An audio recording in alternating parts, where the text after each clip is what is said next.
Shalom, bendiciones para todos y para todas. Damos gracias al Eterno que me permite llegar a ustedes a través de este medio. Y esta semana estaremos estudiando la Parashat Terumá, el cual traduce como ofrenda.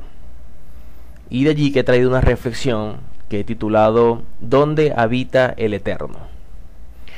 Esta porción comienza de la siguiente manera. Vamos a leer en Éxodo capítulo 25, versículo 1 al 8. Dice la Torá: Adonai habló a Moisés diciendo: Di a los hijos de Israel que tomen para mí ofrenda. De todo varón que la diere de su voluntad, de corazón, tomaréis mi ofrenda. Esta es la ofrenda que tomaréis de ellos: oro, plata, cobre, azul, púrpura, carmesí, lino fino, pelo de cabras, pieles de carneros teñidas de rojo, pieles de tejones, madera de acacia, aceite para el alumbrado, especias para el aceite de la unción y para el incienso aromático, piedras de ónice y piedra de engaste, para el efod y para el pectoral. Y hará un santuario para mí, y habitaré en medio de ellos. Hemos venido viendo cómo el Eterno ha entregado una serie de leyes a su pueblo, para que de esta manera el pueblo pueda agradarle a través de la obediencia. Y en ese mismo sentido, le pide a Moisés que suba al monte para darle más instrucciones. Y entre esas instrucciones comienza el Eterno haciendo mención sobre una ofrenda que el pueblo debe dar, y que ésta debe ser de su propia voluntad y de corazón. La ofrenda es especificada de varios elementos, tales como metales, telas, pieles, madera y demás accesorios. Pero también el Eterno le dice el propósito de la ofrenda, y es precisamente para hacer un santuario para el Eterno, y de esta manera él pueda habitar entre ellos. Cuando leemos este texto, el 25:8, aparece en hebreo Beasu li miskan beshahanti betohan, que significa: ellos habrán de hacer para mí un tabernáculo y yo habré de morar entre ellos. Y esta frase termina con la expresión betohan, que significa entre ellos, es decir, en su interior, en el corazón de los hombres. Ahora bien, para que Él pueda habitar entre nosotros, es necesario que pongamos de nuestro esfuerzo, que acudamos a su llamado de forma obediente. Por eso la Torá comienza diciendo que para que esto suceda, era necesario apartar la ofrenda. Quiere decir que sin ofrenda no hay santuario, y sin santuario no hay presencia del Eterno. El Eterno muy bien podía haber provisto todos esos elementos, porque sabemos que Él es el dueño de todo el oro y la plata del mundo. Sin embargo, esperaba de un pueblo esa gratitud hacia Él, luego de que el mismo Eterno ya había actuado en muchas ocasiones a favor de su pueblo.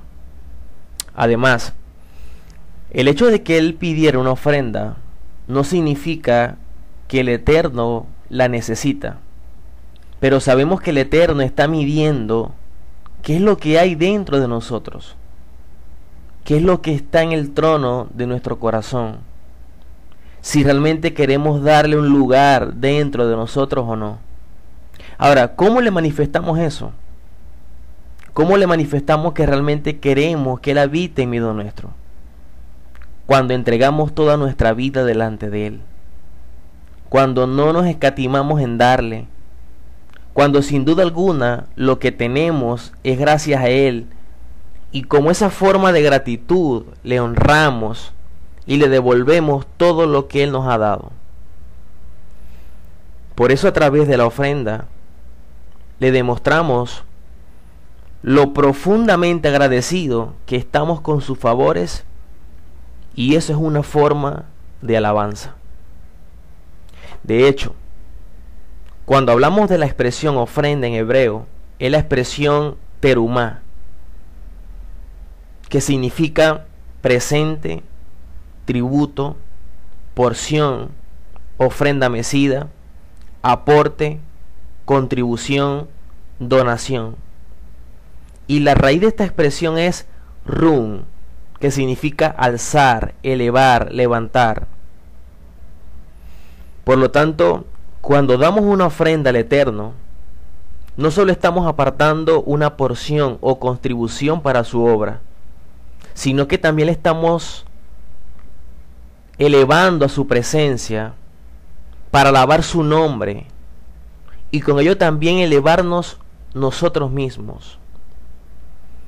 Por eso a nuestro pueblo se le da una cualidad peculiar, que es el poder de elevar las cosas materiales para así consagrarlas al Eterno y de esta manera honrar su nombre.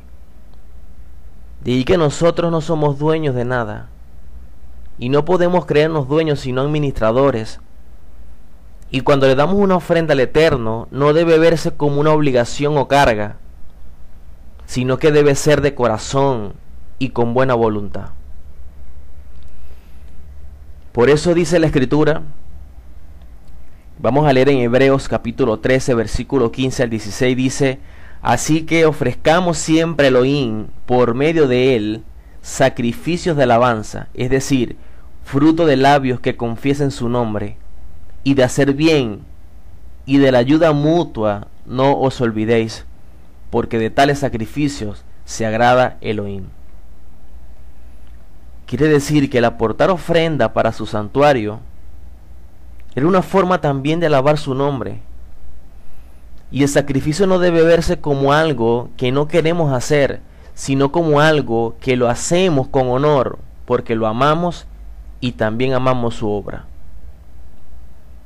De allí que jamás podemos escatimarnos de darle algo a nuestro Padre, porque en definitiva, si Él es el dueño de todo el oro y la plata del mundo, ¿qué mejor forma de honrar a aquel que es dueño de todo?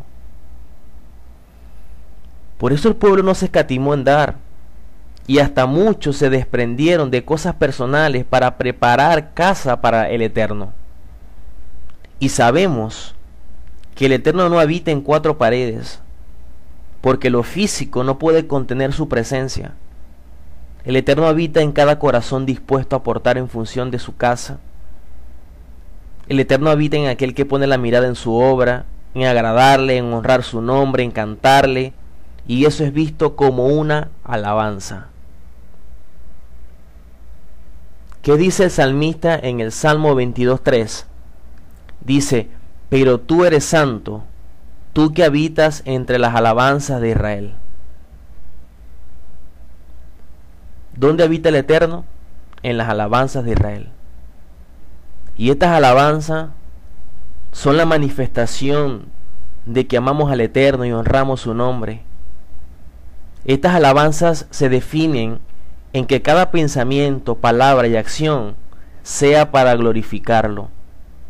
Estas alabanzas se definen en que le cantamos a Él y presentamos nuestra vida delante de Él para servirle. Esa alabanza se define que me desprendo inclusive de lo que tengo para dárselo a Él.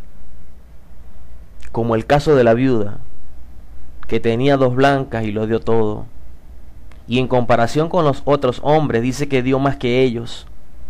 ¿Por qué? Porque dio de lo que no tenía. Juan 14:23 dice: respondió Yehoshua y le dijo: el que me ama, mi palabra guardará, y mi Padre le amará, y vendremos a él y haremos morada con él.